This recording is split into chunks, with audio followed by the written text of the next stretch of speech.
Hello, hello, hello, my darlings. Thank you for joining me on A Slice of Life, A Slice of Life. I want to talk about when a lie reaches the heart. When a lie, a L-I-E, a bold-faced one, a lie reaches the heart. And I'm going to talk about this. I need to ask you, why do people lie? I want to know, why do people lie? Don't you want to know? Don't you just sometimes just shake your head? You looking at the person, you're looking at the news, you're looking at the situation, you're looking ahead, you're looking behind, and you say, dang, why do people lie? They lie to escape the consequences. We know that. They lie to protect their image, because you got to protect your image. They lie to get something they have not earned. Now that's for real. They lie to get something they have not earned. Sometimes they lie because the truth would require courage, and courage is in short supply, especially these days. But tonight I want to talk about the lies that reach the heart. We live in a world where deception has become normal. Deception is almost normal, especially with AI. That's all deception, but it's normal because you think it's real when it's not real. A photograph is filtered until a person hardly recognizes herself. They got this cream they put on, because I bought something like that. You put it on, and all this is supposed to go away. Well, all of this has not gone away. It didn't go anywhere. I tried it one time. I guess my face froze for a little while. Then you put the makeup on top of it, and it just looked all caked. I don't know. So anyway, it was a lie. And so a commercial shows a hamburger standing tall, and when you get the hamburger in the box, it's looking like it's had a rough day.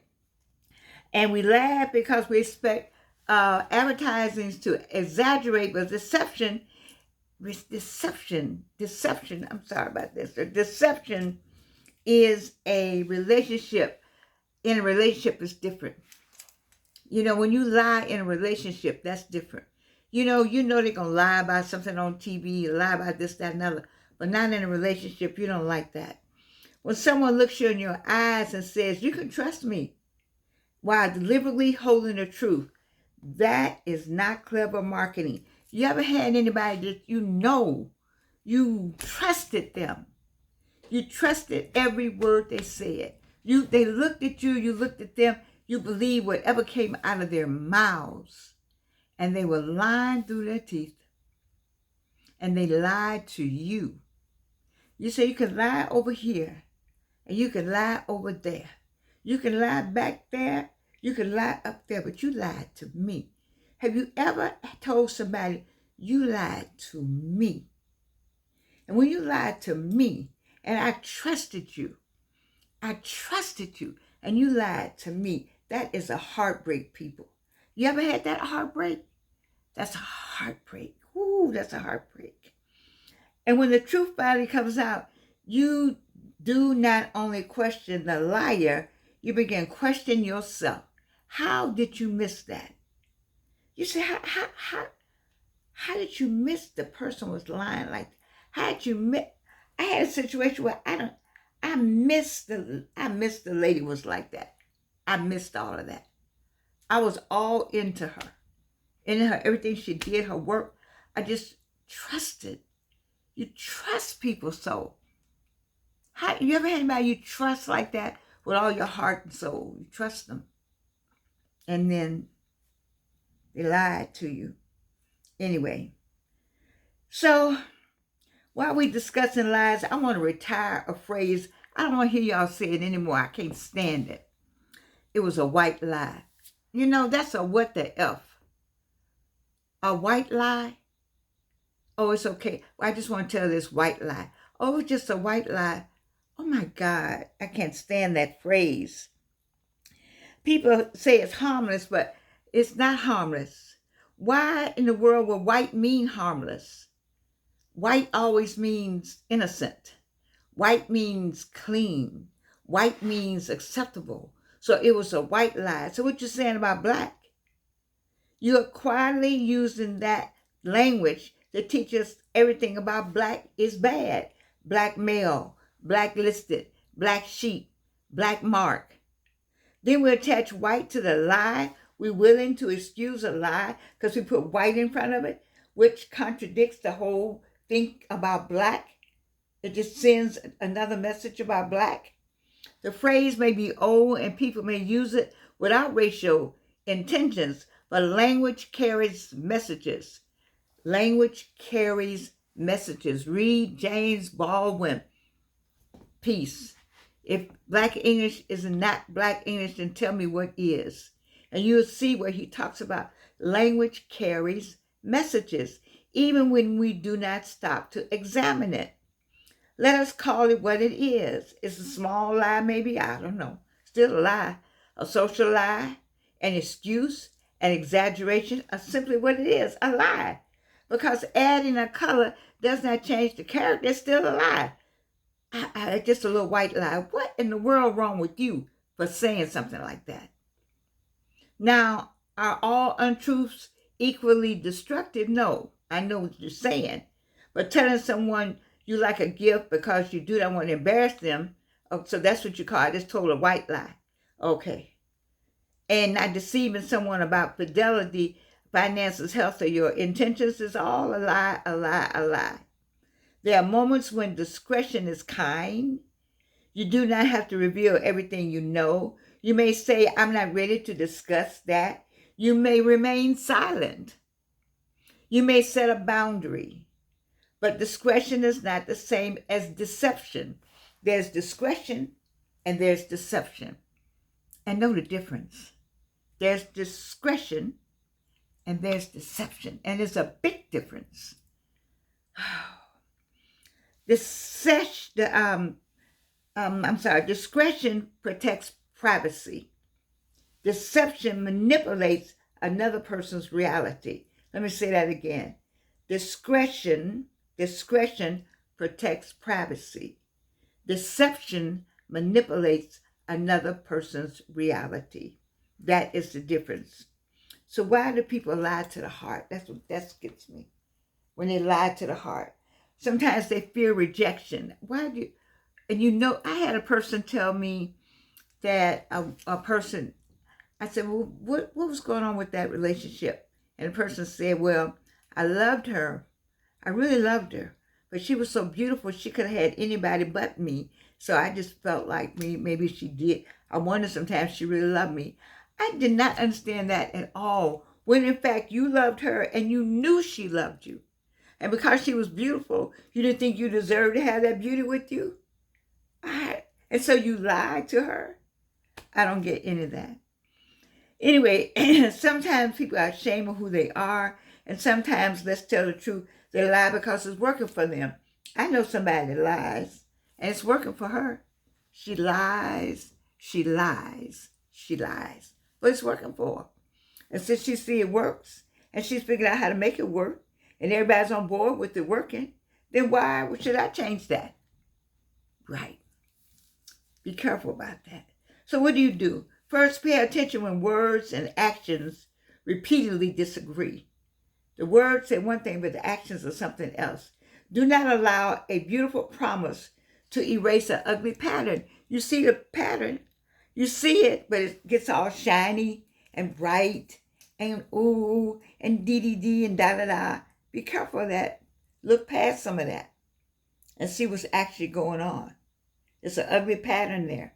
Secondly, ask direct questions. Oh, baby, when you ask those direct questions, you're not getting that answer. A person committed to truth may be uncomfortable, but a person committed to deception will often attack you for asking. Why are you asking me that? Watch out on why you asking me that. Watch out on why you asking me that. I told you. No, watch out now. Watch out. Do not blame yourself for believing someone who deliberately worked to deceive you. They work to be believed. There are people who work at it. I know somebody right now that's working at being believed and doing a real good job. Trusting was not your crime. Deceiving was theirs. There's some deceitful people out here. And you trust them. You trusted them. I know some people I really love, this other particular girl. As soon as she got a chance, one young woman, as soon as she got a chance to take credit for something, and was able to stand on the stage alone and never said a word about anybody else, and glad to take all the credit for who she was and why she got there and all she did, and got all kind of awards and had got all kind of sympathy for her condition. That's that person. And this is somebody I cared about. I would have never have taken credit for something like that. I would have shared the credit.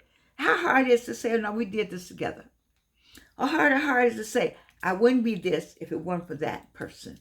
Or I did this, the person isn't here, but I did. I have a song right now. I have not seen the man in 60 years. I have no idea who he is, where he is, who he is, but where he is in the world, I don't know. I saw an obituary maybe. But I put his name on the copyright because I said, I'll take care of the copyright 60 years ago. And if the song ever hits, somebody will find his family and find me, but his name is there. What's wrong with saying you got help with something? What's wrong with saying I wouldn't be here if it had not been for you? My publicist on my first book that I went through, a publisher, Guide to the Second Time Bride. I have lists and lists of people, because I didn't get through to that book by myself. I did not. And so you need to say thank you. I believe in saying thank you to people that helped me. You see, but you want to put the lie out there. So many lies. Tell me in the comments, where do you draw the line between discretion and deception? Can you put in the comments where you draw the line between deception and discretion? Please. And then share this with somebody that you know that may be lying. You need to try to send a message. And remember, discretion may withhold a detail. That's what it does. But deception steals another person's right to choose. Be careful with that. It's heavy on my heart tonight because I'm dealing with a liar. And I don't want to. And you don't either. And it's heartbreaking when you come to know that the person, that is what they do. And they're so good at it and got people so convinced. There's not a whole lot you can do about it. And so what you do is you stay on your thing. You get off of that and get on you. Let them go on because God will take care of you. Turn them over to God. You say, God, you got that. You got that. I am going to go on with what I'm about. It's your business, what you told me to do. And what about you, baby? Stay on your path. Stay on your journey. You see the jalapeno peppers? I bought a sandwich today. I couldn't even eat it after I saw that story. I'm telling you, the food and the water, Joshua Giles has been telling us, we are not paying any attention. And I have a girlfriend, Anita, told me it's all in the Bible. Everything that's happening now is in the Bible. We just not paying any attention. Stay alert. Stay alert. This world is, I don't know, it's testing us. But whatever you do, two things. I want you to vote. Please vote. Please vote. This may be the last time we can vote. So let's vote so we can still vote. Because this is the only democracy in the country I know. And I would like to see the youngins that's coming up and those I taught at college, at Clark Atlanta, and those that I taught and young people that I would like to let them know that there is something called democracy and that you can actually live under it and have a pleasant and decent life, and the opportunities are there for you to fulfill some of the dreams that God has given you, and some, dreams that and purpose that you're supposed to do on this earth. It's just sad sometimes. But this thing about lying, pay attention to people. Pay attention. Listen to when the pattern and the words don't match. Pay attention. But the one thing you do know that does match. The pattern is the same and it matches every night. And that I love you. I do. And there's nothing you can do about it. Don't let this pink and green, let me get over here. I love you.